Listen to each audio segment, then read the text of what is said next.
Pensiero del giorno, giovedì 6 marzo. Privilegiare la preghiera. Signore, la preghiera sia come l'affrevorirsi della luce del mondo, dalla quale, per amore tuo, ci sentiamo costretti a ritirarci di tanto in tanto, per rifugiarci nella nostra cella interiore, che non la lasciamo mai se non quando è nostro dovere farlo.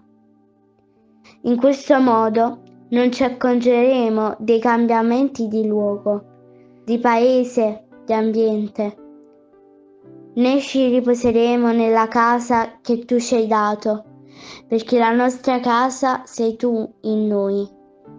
Chiara Lubick, Meditazioni 2, editrice Città Nuova.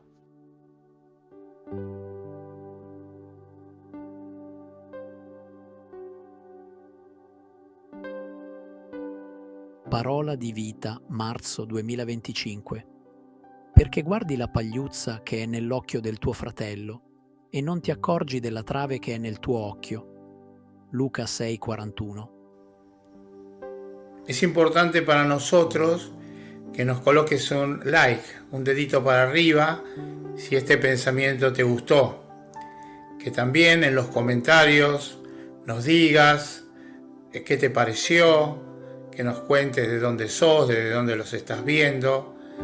Dentro de nuestras posibilidades tratamos de contestar la mayor cantidad posible de los mensajes que nos llegan. Muchas gracias.